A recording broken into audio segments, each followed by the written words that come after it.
Hi, welcome to day 20 of our Lockdown Diaries. We've got just over a week to go till we find out whether the government's going to extend the lockdown or we're able to get back to business and start providing some nice hi-fi gear to all these people that have been locked down, hopefully enjoying music over the last couple of weeks. So back to my drawing. I've added a little bit to this drawing today. You can see here I've added a platter and a bearing and a plinth and some feet. So we're going to discuss today platters. Now the most conventional platter is where you have the platter and the platter has a spindle attached to it and it goes down inside a bearing cup, and that cup is filled with oil or Teflon lining, something to give low friction. Often with some of the higher end turntables, this platter will actually be recessed so that the bearing sits right up as high as possible into the platter, keeping the weight down low. But with this design, you can't actually get the centre of gravity of the platter low enough because it's sitting up on top of the spindle. You can also see that because you've got the more mass you add to this and the rotational forces, this platter is going to want to tip on the spindle, so you have to make that well quite deep. Of course, the more you add to that, the more you have to think about the friction and the forces that are going on inside the bearing. So there's another solution to this, and I'll just grab a platter. This is a platter from a MoFi Ultra Deck, and you can see it's very thick. It's made out of Delrin, a material which mimics the behaviour of vinyl, so it couples very well to the vinyl. And you'll notice that the bearing is a very short bearing compared to this type, but that's because the spindle is actually fixed on the bottom and goes up into this, and the bearing point itself is up very close to the top of the platter. So the mass of this, when it's sitting there, the pivot point of the bearing is right up the top, and so the mass of the platter is below the pivot point of the bearing. So the centre of gravity is below the record surface. This is really important in getting the best rotational stability and increasing the coupling of the bearing without increasing the friction within the bearing. So they usually, in these types of platters, use a ceramic or jeweled facet in the top of the spindle so that what it's resting on is very, very low friction. And designs that use this type of bearing include the spiral grooves from Alan Perkins, who was also involved in the design of the MoFi. Also the J.A. Michel turntables from the late John Michel in the UK. John was an engineer by trade, and very, very high quality engineering comes out of his company, now being run by his daughter and son-in-law, and still producing that type of platter and bearing arrangement on their orb and gyro turntables. Also found on the SOTA turntables as well. I'll just put this down, it's quite heavy. The next thing is about the suspension. So you can see here this would be a solid plinth, and a lot of people use more mass in the plinth. Some people like Lynn Sondek, for example, suspend this platter part on springs, and SOTA go a step further than that, and they actually suspend this whole subchassis below the platter assembly so that it's the whole platter is on a sprung assembly, but it's suspended from the top, as opposed to the Lynn, which goes the other way around and puts that suspension above the plinth, as it were, or the base plate. I can remember when I had a Lynn, this is just a little anecdote, I had great problems with having to tiptoe across the lounge because we had a wooden floor. And the Lynn would start bouncing and the stylus would skip, and if the kids ran in, it was all on. It was race for the turntable to lift the stylus. So I decided I'd be very clever, and I cut a hole in the floor of the lounge, and I put a steel pillar down through the floor and dug out a hole under the house and filled it with a cubic metre of concrete. And I had some concrete left over, so I thought, oh, I'll just pour that down the middle of the pillar, and that'll stop resonances and give me a nice stable platform for my linen. Well, it worked really well. You could jump around on the floor, and because the pillar was going through a hole in the floor and I just had some foam around it to stop drafts and so forth, it was perfectly immune to running kids and jumping adults. However, when I sold the house, I should have sold it to an audiophile who would have appreciated it, because the new owner came in when we handed over and he said, "What the hell's that sticking up out of the lounge floor?" And I said, "Oh, that's for your turntable to go on. It's totally immune to vibrations through the floor." And he said, "I don't have a turntable, get rid of it." So I went under the house with a hacksaw, and 2.5 hours later, I realised why I shouldn't have filled it with concrete. It was quite a job getting that out, but it did do the trick. Another friend of mine actually cut a bigger hole in his floor and made up a concrete plinth that came up through the floor so that he could sit his system on that and get rid of those vibration problems. In my current system, I have a ton of sand sitting underneath the turntable in a custom-made box, and it doesn't do nothing. You can jump up and down as much as you like. You can thump that box. It's totally inert. We'll go into suspension systems and so forth in a later issue. But now let's enjoy some music. I've got some interesting music for you today. You'll either love it or hate it.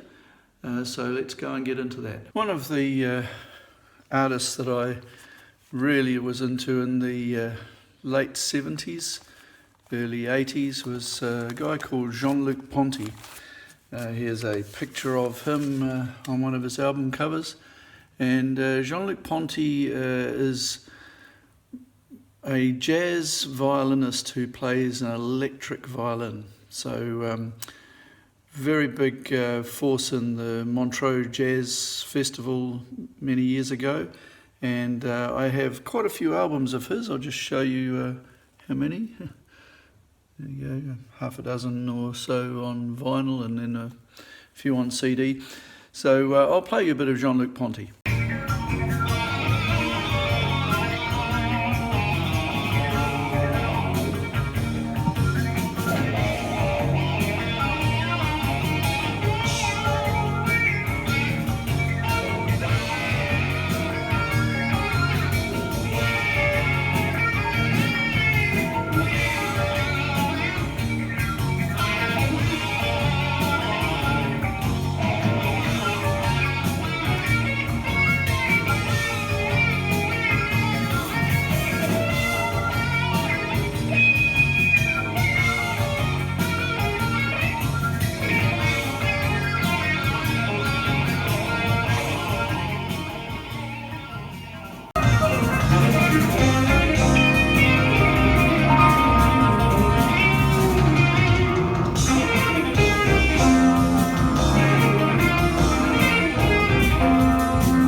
So here's a close-up of the VTL Siegfrieds 1 channel, 12 KT88 tubes in there. You can see the adjustable damping factor controls there. You have a low, a medium and a high. And we'll pan around onto the front panel, and you can see there, possibly the lighting isn't the best, but we have a mode button which allows us to change between triode and pentode, and then we have a panel at the bottom. Underneath that you've got some buttons which will tell you the voltage of the mains, tell you the tube life, the bias of each tube, the temperature of the amplifier. So it's all computer monitored, and yeah, they're a fairly sizable beast. Just to give you an idea, there's my hand to give you a bit of perspective. Quite a sizable piece, and a very, very significantly built. Big power supply at the bottom. Very heavy, a two-man lift, definitely. I think about 90 kilos per unit. And it keeps the place nice and warm in the winter time.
I'm glad you couldn't see me there because I was playing my air violin and behind the camera and really enjoying that Jean-Luc Ponty. I guess it reminds me of what Carlos Santana mentioned about how he wants to try and hit that right note. And when you do, it just resonates with your body. Well, I think the same thing happens with me, with Jean-Luc Ponty. When he hits the note on the violin, it goes right up my spine and gets the hairs on the back of my neck standing up. And it just does something for me. So that's the power of music, I guess, for this one audiophile. I don't know how it affects you, but hopefully you get as much enjoyment out of music as I do and you've enjoyed these few selections. If you have enjoyed this video today, please give me a thumbs up.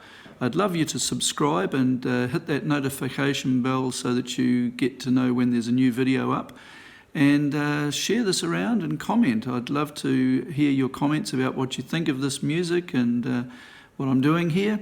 If you like it, I'll carry on doing it. So let me know. Thank you for watching.